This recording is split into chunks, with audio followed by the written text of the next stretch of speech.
All right, thanks everyone for joining us today for this Ability Podcast. I am your host and producer, Mary Baudouin, and today we have our guest, Jo. Thanks so much for being here today, Jo. Tell our audience a little bit about yourself. Yeah, I grew up in Maryland, but my mom's from down here. My mom's side of the family is very Cajun, and she grew up in New Iberia. So you grew up in Maryland, though? We came down here like every summer to visit family and everything. All right, so let's just go ahead and jump into your personal experience with disability. I have Ehlers-Danlos syndrome. Okay. And POTS, so postural orthostatic tachycardia syndrome. Let's talk about the first thing you said. Say it again. Ehlers-Danlos syndrome. Okay, what is that? I've never heard of it. It is like a bit rare, but I am surprised because it's getting more like well known lately. Okay. But Ehlers-Danlos it's a connective tissue disorder basically, and it has like a ton of comorbidities and stuff. Like POTS is one. But basically, so I have a lot of joint issues, a lot of joint pain, a lot of like I've had a lot of issues with my spine, like my I had when I was in my junior year of high school, I got a herniated disc and I ended up having to have surgery for it. There's like steps that they take before surgery, but none of them really worked. Like we kind of figured that was going to happen because that's the same thing that happened with my mom. But they were like, well, you still got to go through it. I'm like, yeah, great. And then I currently have a herniated disc in my neck. So I think it's like, I don't think I've been officially diagnosed with it, but my mom has this like degenerative disc disease, which is common with EDS. I guess that means like the bones at some point start like deteriorating, or? Yeah, like the discs in between the vertebrae are like degenerating. Oh, wow. And they're really funky. Now, how do you cope with that? I mean, do you go through any kind of therapy? Do you find yoga helps? Do you have to take medication? Yeah, I have chronic pain, so I have like pain management and for it. Me and my heating pad were like this. Best friends. Let's talk about advocacy, because I know that you are an advocate. You and I have been friends. We've never met in person, right? But we've been friends for a little while on Facebook. And you mentioned that you do like to self-advocate. So how has that experience been like for you? What have you done as far as any type of advocacy work? Well, I mean, it's been a pain in the butt. Yeah. As it usually is. Yeah, sure. Do you find that like for school you had to advocate for certain things? Oh, yeah, definitely. Yeah, like what? Can you give us some examples by any chance? Well, when I was in high school, we had to go through the thing of getting like the 504 and everything. Right. For like both like the physical stuff and like getting around and absences because of pain and stuff. Okay. And then also like accommodations for ADHD. And at college, it's been a lot. And especially because like the transition from high school to college, it's like you've got to do a lot more stuff. Like it's like I was always involved, but it's, college is like they really want you to do it. Yeah, exactly. Now, what college did you go to? I go to Loyola University in New Orleans. Okay, all right. And I'm not too familiar with their campus, but it is an older campus. And I do find that there's some buildings that probably are not as accessible as they could be. Do you find that to be the case? Yeah, that's one of the, because I use both like a cane like I'm using now, and I use typically when I'm at school or if I have to walk long distances, a wheelchair. So New Orleans, New Orleans is a nightmare for being in a wheelchair because number one, the sidewalks that have no maintenance done on them, it's like some of these pavements is like you need to go rock climbing because the tree roots have like fully like broken it all up. Listen, and I know I have some listeners that are like, what? Okay, because this is an international podcast, right? But a lot of our listeners are from the Louisiana area, and you guys know Louisiana. I mean, we love New Orleans, but it is an old city, and with an old city, and of course it's below sea level, so there's going to be some structural issues and infrastructure issues with roads. And a particular, I don't know why, but like around Children's Hospital there, I mean, I think the zoo is not far away, the Audubon Zoo. The road is, I remember I have a van, right? A handicapped van. This is my second van that I'm in now. But the first one I had, it would sit low to the ground. I am Oh, telling you, gosh. I know that I have left parts behind on that road. Like I hit something and I'm like, oh my God, I think the transmission just fell out because the roads are so bad in New Orleans. They're horrible. Sidewalks crumbling, not ADA compliant at all. There's not many buildings in New Orleans that are ADA compliant. Yeah, me and my friends went out to the French Quarter one time, and Mm-hmm. it was interesting because like the French Quarter is probably like one of the oldest parts of the city, so it's all the Yeah. historic buildings, and basically everything has a step. Yeah. And so like I mean I don't know if they're like legally supposed to, but like they should have like a little ramp thing. Sure. But it's only like one store that we went to actually had it. Mm-hmm. So me and my friends were basically just like lift the front wheels, lift the Yes, back yeah. wheels. I've been there, done that with my daughter. You know, she's in a chair and we've had to do the whole lifting thing, which is not very accommodating. You know, when you're trying to, for us, going to New Orleans is like a little mini vacation, right? It'd be nice if everything was just, you know, wide doorways. And New Orleans too, the buildings are so cute and the entryways are so narrow, little 2-foot wide doors, really cute. Can't get through it. So yeah, accessibility in New Orleans in particular, I'm sure at Loyola, like you said. Did you finish college? Did you graduate? Are you still working on getting your degree there? I'm a junior. That's great. What is your major? History. History. Me too. I'm a grad student at UL. You're studying history and pursuing a teaching certificate. So what drew you into that field? Well, getting into history was actually pretty connected to my disability because since I was 2 to since I was like maybe 17 when my health like was really going downhill, I did dance. Like when I was younger, that's what I wanted to do you did? when I Okay. grew up. And so it was like my mom got diagnosed with EDS when I was younger, and we knew it was a genetic thing, and I had kind of shown some of the signs, so we knew it was a possibility. But it's like you don't know exactly how it's going to be or what's going to be the main issues and all. So it was kind of like in the back of my head, but then once my health started going downhill, I had to like really grapple with that and be like, what do I do now? Yeah. I was kind of like, well, what do I enjoy outside of dance and things like that? And I started getting into history and like Cajun history. I do a lot of genealogy and stuff. I was going to ask you about education and why do you think that's an important issue for students that have a disability? Yeah, I got into education because I've like my grandmother down here, she worked in the schools as a substitute in New Iberia for many years, and she worked a lot specifically for the special education classrooms because she was willing to go in there and all. There's a lot of subs that don't want to deal with that. And then my mom was a para educator in Maryland for a few years, and she's currently going back to school to be certified as a special education teacher. Good for mom.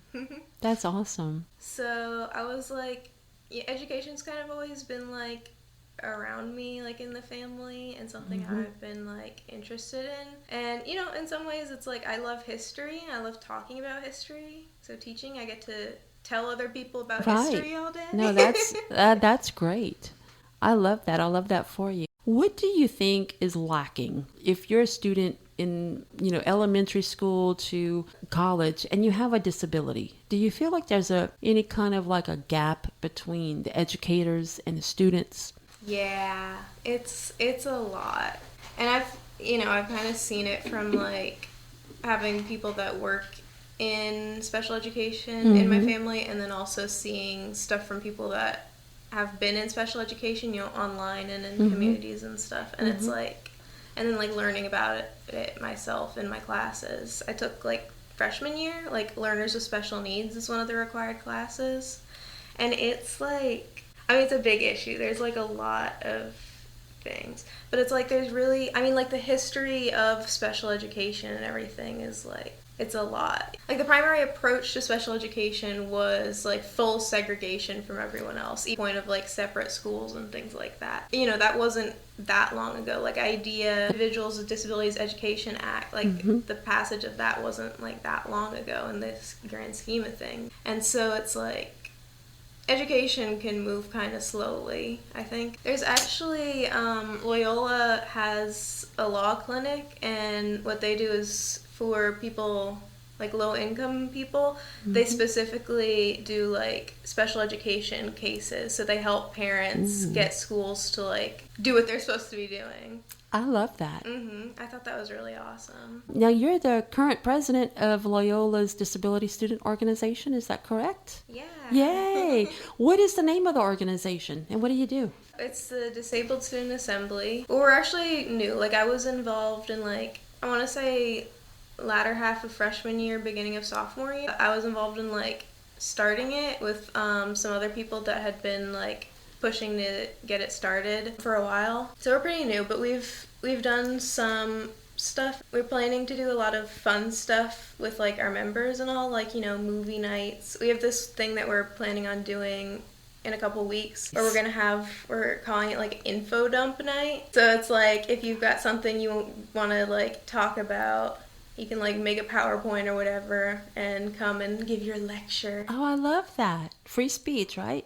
We did an event like last year. Some of our members, they rented wheelchairs, and we went into this one like outdoor area, like the Palm Court. We basically set up like a little obstacle course, and so as people are walking by, we're grabbing them and being like, hey, see what it's like to use a wheelchair. It's very fun, I think, for the people that are there, and also for us, because like most of us that were there use or have used wheelchairs. We're like teaching them how to do wheelies, having wheelchair What was the races. feedback like? People seem to like really enjoy it. Like we had various people telling us about like, yeah, I have a family member that's in a wheelchair and I see how like difficult it is. I think this is awesome. And then like people that have never really been exposed to like life with a disability being like, wow, I didn't realize it was this difficult. Right. It was interesting that when they were trying to do the event, because we had DSA at that point, but they were doing it through the Student Government like Accessibility Committee because they had more money, and so they were trying to like propose it and everything, and the student government was trying to shut it down because they were worried it was offensive, and we're like, we are disabled, we are the ones trying to put on the event. What do you mean? Do you hear any complaints or issues from the students who are disabled? Like, what is their biggest complaint? Our advisor is Professor Crago, and he's a professor, and he also a member of staff and like working in like tech stuff. And he's been here for years, and he uses a wheelchair, and so he's really been like pushing the administration for a long time on a lot of like physical accessibility issues. Right. Like there's like a whole like list that we like me and some of our members and him had put together of all like the accessibility issues on campus and like given it to the administration. All it's floating around. Are they going to do anything about it? I hope that they do, especially, and he's a professor, so you would think he'd have a little clout, you know, right? You would think. You know, a professor in a wheelchair, no less. I will say that the problem that you guys are experiencing is not uncommon. Yeah. Because there are a lot of older campuses throughout the United States. I was looking at like schools because I wanted to go to college in Louisiana, and so I was like looking around doing tours of them and all, and we were at LSU, and the tour guide is telling us about, oh, it's like this big brand new like science building or renovated or something like that, and we try and go in the building and the button doesn't work. And at Loyola they just finished like this new chapel, which is mixed reviews, but it's also like brand new. And, well, there was, like, a whole hullabaloo that had happened surrounding it. But, like, our director of the Office for Accessible Education, like, during all this thing was like, yeah, I came here to look around, and I have an entire list of all the ADA violations in this place. Like, guys. Wow. What are we doing? Yeah, what are we doing here? Yeah. And Loyola, is it a private university or it is private? Private, yeah. Okay, yeah. And it's also, they just renovated the Dana Center, which is like the main student building with all like the cafeteria and everything. It's also like between the dorms and the like academic buildings and everything. And so there's like on the back side of it, like facing like the residential buildings. There's two entrances. There's one with steps and there's one that's a ramp. So they renovated it, and so the door at the top of the ramp, it used to be sliding door with a button. Convenient. Exactly. You know what they did when they did the renovations? Took the door out. I think they might have scooched the entrance over a little bit, and that might have been why they did stuff. But they took the sliding door and the button out, and they replaced it with a pull door, and it pulls out onto the ramp, so there's like no space to maneuver, and they completely took out the button. They must have learned from somebody at UL, because we have that same situation. I can't remember the name of the building. Makes no sense. They literally have a concrete ramp that was made, and my friend Lainey, who's she uses a scooter, right, to get around. She has cerebral palsy. She just graduated in accounting this past semester. But she was telling me that they have a pull door, and this might, but if you're in a chair, you'll understand, right? If they would have put the handle on the door to the right of the door where the ramp is, she might have been able to get in, because sometimes you got to practice the door is leaning on my chair, but I can kind of get in. Well, the handle is on the left side, meaning so she's got to go across the door. Well, the problem is that the platform that she is on is too skinny. And if she has to back up her chair, which she would, to get on the other side of the door, she would tumble down the stairs. That's not really accommodating for somebody in a chair. Ours isn't right? that bad. Ours is bad. Because it has railings, so you're not going to, like, fall off, thankfully. Well, somebody was thinking. But it does have the handles on the left side. So it's like I've got like my joystick on the right side. I would use my right hand. So it's like I got to do this and then like reach across and like back up and yank this really heavy for no reason door. You know, people sit in a chair, and if you're going to design something that's accessible, use it, practice it, right? And it's so crazy. It's specifically the accessible entrance that's supposed to be designed for wheelchairs, and they were just like, there's an accessibility feature here, and they don't need it. Yeah. So that's what we've been working on at the start of this semester, was they added this new like barriers to access form that you can submit stuff about accessibility concerns and all. Nice. And so we were submitting a bunch of those, and so apparently facilities is planning to put a button on. Good. Well, we'll follow up with them for sure. Have they given us any timeline? No. I emailed the OAE director like a couple days ago. I was like, have they given a timeline on that? She's like, not yet. Well, we've talked a lot about accessibility, but you know, my family this past summer, we did a Disney cruise, right? It was amazing. However, I've sent an email to Disney. I'm waiting to hear back, because I've heard that they are good with customer service, and they usually are.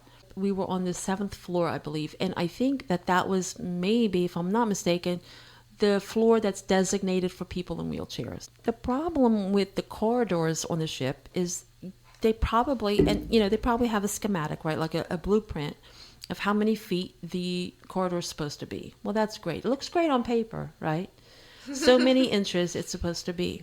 However, throughout the day and night, there must have been at least 30 to 40 housekeeping carts located outside the room. I don't know why housekeepers, by the way, they leave the cart in the hallways. I'm going to have to ask a friend about this. Like, why do they leave it in the hallway? Why don't they just bring it into the room? But anyway, I digress. With the cart in the way, it takes away at least a foot, maybe 16 inches or so, where you can't pass with a wheelchair. It's tight.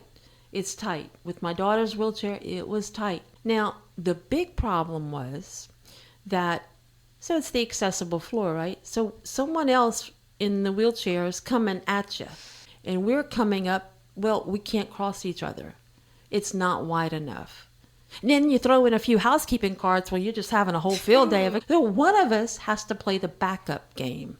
And then if you've got the housekeeper that you can actually see, the housekeeper, then you can actually back that person up into that room if the door is wide enough. Some of them are not, because the entire floor is not made for accessible people. It's just bad. And it's like, Disney, really? You could do better. we're on this, I'm sure, multi-million-dollar ship. And I'm sure they consulted with people to have the accessibility done, but it's wrong. It's not practical. On paper, it could be beautiful. They always do, like, the bare minimum that's required. Yeah. And it's like, if they're designing a building, it's like, they design the building and then they're like, oh, what do I need to add? Slap a ramp on. That's my biggest thing, is that the wheelchair ramp so often is, like, in the back of the building next to the trash cans. Like, how welcoming is that? Exactly. No, this is true. This is very true. And so relatable, Jo. Like, things that you're saying, it's so relatable, and I know that it's touching a lot of people right now, because they're like, yeah, she's preaching to the choir here. Beyond advocacy and education, you've talked about your interest being disability and society, religion, and gender. How did those play into your life? Let's touch on society and religion. How does that factor into your life? Yeah, so Loyola is a Jesuit Catholic school, so there's, like, a lot of stuff going on, and I'm involved in, like, a fair amount of things. And so that's been very interesting. Navigating, like, religion and religious spaces as someone that's disabled is very interesting. Okay. For yourself to be a religious person? You do? Okay. I attend a Quaker meeting here in Lafayette. Okay. It's like I've had, like, this thing at the school where they wanted to do, like, a disability mass in the new chapel that isn't accessible, and I'm like, hey guys, maybe consider this for more than 5 seconds. And it's just like, like, is a common thing that you hear about in, like, disabled communities is, like, you're just existing on the street and somebody's can I pray for you? See someone in a chair, you shouldn't see the chair. You should see the person, right? Exactly. And it's kind of like, yeah, I have a disability, but there's so much more to me than that. And it's that, like, assumption, too, that, like, you're in a wheelchair, and so obviously that's the biggest thing in your life. That's the biggest problem in your life. Obviously you want it gone. So I'm going to, like, do that. It's very, like, self-serving, Well, and I've seen a word floating around the disability community lately and up that's called ableism. And I think that's kind of what you're talking about. It's kind of like that syndrome of people thinking, okay, well, obviously you're in a chair, you can't do anything for yourself. Yeah, and it's like, it was that, like, mass thing was so frustrating to me, because it's like, specifically, because I've had really good experiences with a lot of the professors and like, resident ministers and other people, and so it was just kind of, like, in regards to, like, other issues and things. I say the Jesuits are, like, the fun Catholics. Not all Catholics are fun. Jesuits are just, like, very chill and all. But then it's like, you kind of get hit in the face with, oh, I'm still not welcome here because of my disability. It's still not being considered. And it's really frustrating, too. There's a lot of, like, really interesting stuff in, like, the field of, like, disability theology and stuff. And there's this one story that I think is really interesting, both, like, in a spiritual, religious sense and just in, like, a historical sense. Oh, great. Tell us all about it. So in the book of John, so Jesus and the disciples are walking along, and the story, it goes, Jesus and the disciples are walking, and they see a man by the road that was blind from birth. And one of the disciples asked Jesus, Rabbi, who sinned, this man or his parents, that he was born blind? And Jesus says, neither this man nor his parents sinned that he was born blind. He was born blind so that the works of God might be revealed in him. Wow, that's beautiful. And it's like, because it is really impossible to understate how heavily that idea of, like, disability as the consequence of sin, or, like, divine retribution, it has been historically entrenched in our society. And I think it still underpins a lot of, like, ableism and issues in our society today. And it's like so incredible and radical that back 2,000 years ago, Jesus was like, no, that's not correct. Push back on this. And, like, really affirming, like, the value and dignity of disabled people. Absolutely. And it's not just about your physical attributes, but, your inner beauty and how we can learn from people. My daughter's nonverbal, and I learn a lot from her, That was a great story. Thank you for sharing that. How do you see the perception of people with disability in general evolving in society? I think we're moving forward in some ways. Mm-hmm. I think the like mental health and neurodivergence communities have made like a lot of really great strides like in like the recent past. Like I see like just in, you know, like the things you see on social media or like the events on like college campuses and things like that. There's like Mm-hmm. much more of an awareness to like be aware of like neurodiversity and things like that. I think that's like, I mean, returning a little bit back to like the topic of education, one of the things that I think is, and just in society in general, I think does such a disservice is like the ableism and discrimination in like the workforce.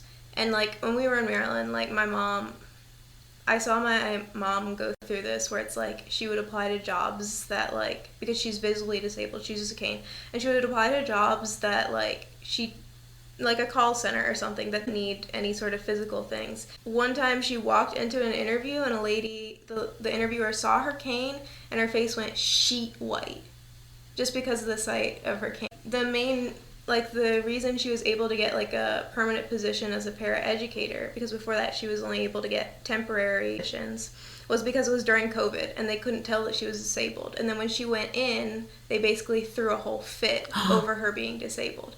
And it's like actively robs children, like disabled kids, like specifically in education, specifically robs disabled kids, especially in the field of special education, from being able to see people like them that are like living their lives and like in positions of authority, and also having people that they can connect to that understands their issues working with them, you know? That's one of the biggest issues with special education, is that it's so like paternalistic, and it's really run by able-bodied people. There's no disabled voices, which is what is needed. Absolutely. Both like voices of the students and of disabled adults, you know? You know, you really hit the nail on the head. And I think from someone that I've taken some deaf culture classes, I've learned American Sign Language, but it's not enough for me to just know the sign language. It's important for me to know the history of deaf people, and learning all about like the Milan Conference and how sign language was banned for many, many years. And they forced people that were using sign language to learn oralism. Like they had to learn to speak. And it's like, what? They're deaf. How can they hear themselves? But y'all, that was a thing, right? We don't want to go back to that. We want to keep people at the forefront of disabilities. And it's good to know the culture and what they've been through. We didn't know that Alexander Graham Bell was married to a deaf woman. And of course, he invented the telephone, but there was some issues with him. You know, he kind of forcing his wife to learn oralism as well, which is how he actually led to inventing the telephone. He was trying to invent concoctions to help her hear. Almost kind of, you know, view her as an experiment. And learning more about Gallaudet University and Deaf President Now, that movement, that was huge. I think that's cool. So yeah, that definitely applies to the classroom for special ed and people with disabilities. One of the main like solutions and things that can move things forward is interacting with people that are different from you, you know? And so because of like this history of like segregation of disabled people, and like the physical barriers to disabled people being able to access like common spaces, and the societal barriers to disabled people being able to get employed or interact with other people, it really it maintains that segregation. It does. And that's such a part of the problem, is that, you know, people just have no idea about disability issues, about accessibility. They never even think about it. I'm listening to you talk and I can't help but think you're such a bright young lady. Have you ever thought about running for office? Look at her. She's like, no. But seriously, I mean, I would vote for you. You know, even if you start on a local level, because I can see that you're the person that's solution oriented. You can address the problem. You can analyze it. It'd be great to fix it, right? And I can see that passion in you. So if you ever do run for office one day, good luck to you. And don't forget about your friend Mary, you know, whenever you're president of the United States or something, right? Let's talk about your actual medical condition, just going back to that. You also mentioned that you have POTS. Yeah. I had interviewed someone last year, Katie. She has POTS as well, and I forgot what it stands for, what it's about. But tell our audience briefly what that is. Yeah, postural orthostatic tachycardia syndrome. Okay. And so it can come from like a lot of different things. Like it can come from viral infections. I think there's a lot of people that it's getting more like eyes on it now too, because a lot of people after getting COVID and long COVID develop POTS. But I specifically have POTS because it's a comorbidity with Ehlers-Danlos syndrome. Okay. And so basically what it is like if I stand up, well, it's a dysfunction of the symptoms manifest in like the heart rate and things like that, but what it actually is a dysfunction of your autonomic nervous system. Okay. And so when you stand up, your blood pools. That's just gravity. And so normally your stuff is going to work and like keep pumping it back through. But in POTS, like something is off and it doesn't get pumped back up correctly. And so it pools in the bottom of your body and you can get decreased blood flow to your brain. And so if you're standing too much, and it can be exacerbated by like environmental conditions and other things like that. So if you're standing for too long, you can get reduced blood flow to your brain and pass out. Oh, wow. Is there some kind of treatment for that? Like let's say you're standing up and then you feel lightheaded. What do you have to do? Do you have to lay down? Yeah. Wow. I've laid down on floors many a time. This is interesting. Poor thing. I'm thinking of like public spaces too. I had to I had this one. It was like freshman year. I like woke up and I had like awful back pain. I just didn't know what it was. Still don't know what exactly caused it. But I literally had to go to like the ER and they basically did nothing. They were just like, take some Tylenol. Oh man, don't think that's gonna help. And so like my parents ended up coming in, and so we ended up trying to go to a different ER to try and get them to do anything. Yeah. And so at that point I started feeling like we were sitting in the waiting room and I was starting to feel like it was actually after I gotten a shot. For whatever reason, after I get like a shot or like anything like that, it like triggers my POTS. I don't know why. Ooh. It might also be a little bit of like anxiety because that Yeah, can also, and maybe like, it increases your heart rate. Yeah, or something. But so I'll get like POTSy and all. I literally have to be laying down on the floor of the ER. It Was not fun. That's not sanitary. Right. Yeah, and the POTS. So it's different for like everyone because there's like a couple different like types and stuff. But I have like a cocktail of medications. We've had to adjust it and all to manage my POTS, and so that helps. But it doesn't like I still have various issues, and it's like anxiety and stress makes it a lot worse. And I'm personally, there hasn't been like studies on it, but it's like a dysfunction of the autonomic nervous system, and I'm very convinced that that has like links to like anxiety and stuff like that. Sure. Because like my personal experience of it is like different than like a lot of other people's. It's sort of like my brain is like a runaway train, and it's like there's also this thing with POTS where you get like adrenaline dumps because of the POTS and like not getting enough blood flow and things like that. That your nervous system just dumps a bunch of adrenaline on you randomly. Yeah. So there's just like a lot of dysfunction going on with like a lot of things that are connected to like anxiety and stuff like that. I think it's like there's definitely something there that makes like some nasty feedback loops. So how do you deal with that? Like, do you have like a routine every day to kind of deal with it, or you just kind of take life as it comes, like as far as your condition? It's really just like one day at a time, because like that's one of the most frustrating things about my stuff is that it's not consistent. Like I can be fine one day and then it's like a mess. I can just randomly have a flare, you know, any number of things, the weather and all can like set things off, and so it's like, you know, it's really frustrating. It's like, you know, sometimes you make plans or something and then you wake up that day and your body's just like, actually I think you should turn into a hermit. I think we're gonna be laying in bed dying all day, you know. Well, let me ask you, what does your diet consist of? Like, have you noticed like if certain foods trigger it? I don't think there's like specific foods that trigger it. There is with POTS. It's good to eat a ton of salt. Really? Yeah, and a lot of POTS people will like crave salt. Interesting. I can put like a crap ton of salt on stuff, and that's like a normal level of saltiness for me. And other people will be like, "What?" Yeah, you're like, how does your blood pressure not spike after that? Well, that's the point, is that it would cause blood pressure and all that to spike in other people, but since we have this condition, it helps. I think it helps with like water retention and things like that, which helps your like blood vessels be able to constrict and pump So it's almost like easier. It's got the opposite reaction. pretty much. I think my doctor so advised me to get like at least like a gram of salt a day. Wow. Maybe like 2. I can't remember the specifics. That is like the one benefit of pots. Well, we're kind of wrapping up our episode, but it's been such a pleasure to interview you and to meet you and to get to learn more about you. What is one message that you want everyone to learn from this episode? Things getting like a lot of traction, which is like awesome. Yeah. You know?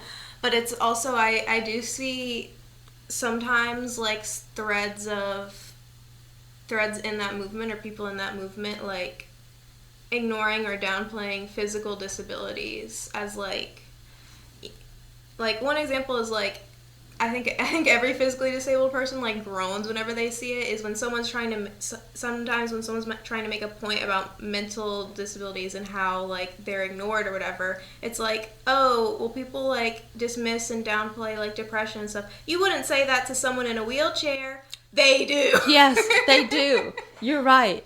Yeah. And it's like, not to go off on another tangent when we're wrapping up, but there's like this thread that happened. There's this pattern that I see happening historically in a lot of like advocacy and activism movements, where it's like, once you get some like people that are like closer to the norm, or like are able to get some progress, oftentimes some of those people will, in the hopes of achieving more for themselves, will turn on the people that are less acceptable. And it's like that sort of respectability thing. So they try to conform to the normal things as much as possible, and being like, well, I'm different in this way, and I know I'm pushing for this, but look, I'm normal in every other way, so it's fine, you know? Right. And so because of that, like people that are like higher needs, mentally disabled people, or like people with physical disabilities often get left behind. Yeah. And so it's like,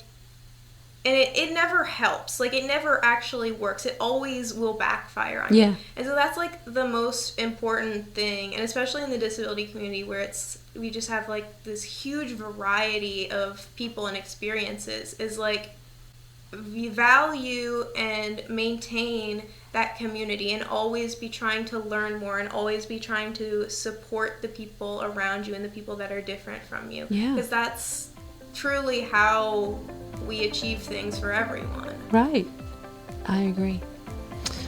All right, Jo. Well, it has been a pleasure to meet you. I want to thank you so much for being here today on this Ability Podcast. If you guys are enjoying our podcast, be sure to subscribe to our channel on Apple Podcasts, Spotify, and any other podcast network. All right. Thanks, Jo, again for being here today and sharing your story. Yeah, thank you for having me. All episodes can be found on Apple Podcast, Spotify, Amazon Music, YouTube, and other podcast sites. Remember, you can also find our video podcast for each and every episode on our YouTube channel. The video podcast feature a wide array of pictures submitted by each guest for their episode. Check it out today.